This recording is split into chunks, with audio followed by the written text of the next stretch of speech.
Good morning, welcome Shamus Stars. Under the chapter 13, Organisms and Populations, we have already discussed about population, population attributes, and population growth.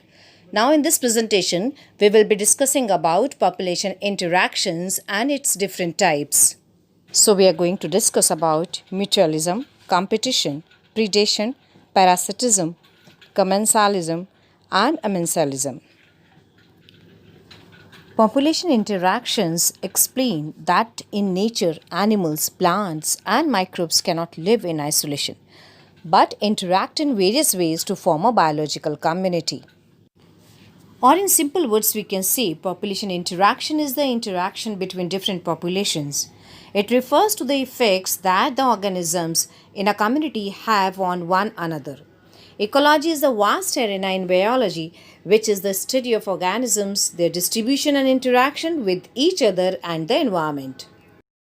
When populations of different species interact, the effects on one on the other may be positive, negative, or neutral.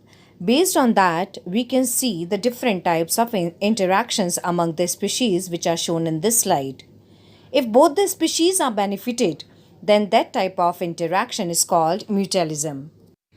And if both the species are not benefited by each other, that is competition. In predation, one species is benefited and other is not. Even in the parasitism, one species is in loss and another one is benefited. Commensalism, one species there is no change, no effect, that is neutral, and one other species is benefited. In amensalism, one is in the harm and another one is in neither loss nor benefited. So these types we are going to study one by one in detail. Mutualism is a type of symbiosis in which populations interact to the benefit of both species. Here one example is shown in which pollination by butterfly. Butterfly gets nectar and a flower is pollinated. So this is how both are benefited by each other. Now let's talk about competition. Competition in which both the species are in loss. Mutual use of a limited resource by populations of two or more species. Each individual adversely affect another in the quest for food, living space, mates, or other common needs. When individuals harm one another is attempting to gain a resource. Competition may be intraspecific within the same species or interspecific between different species. Competitive exclusion principle. This states that two closely related species competing for the same resources cannot coexist indefinitely, and the competitively inferior one will be eliminated eventually. One of the two competitors will always have a slight advantage. This is also known as Gauss's law of competitive exclusion.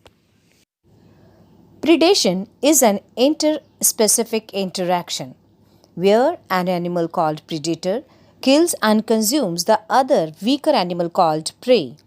This is a biological control method. It is the nature's way of transferring energy to higher trophic levels which is fixed by plants. For example, tiger and the deer. The important rules of predators are they keep prey population under control. They help in maintaining species diversity in the community by reducing the intensity of competition among prey species.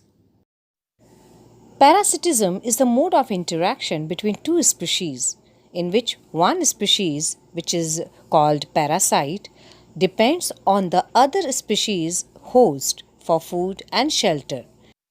In this process, one organism is benefited while the other is being harmed. Parasites are of two types, ectoparasites and endoparasites. Ectoparasites feed on the external surface of the host organism for food and shelter. For example, ticks on dogs, coscuta on green plants. Some organisms live inside the organism's body. These parasites are known as endoparasites.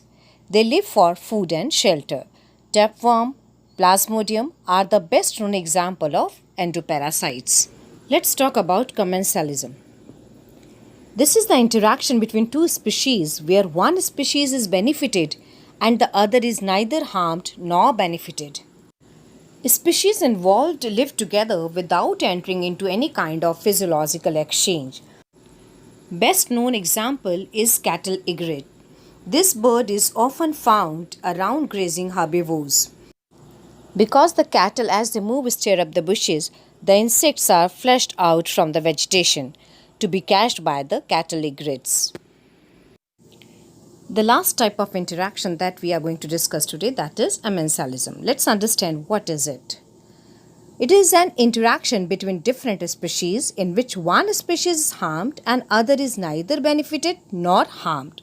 For example, penicillium. A mold secretes penicillium which kills bacteria, but the mold remains unaffected. So children, this is all about interaction between the species in population. I hope you must have understood, and this is the last topic of chapter 13, organisms and population. Thank you, Shem Stars. That's all for today. You can drop your queries on Google Classroom. Take care.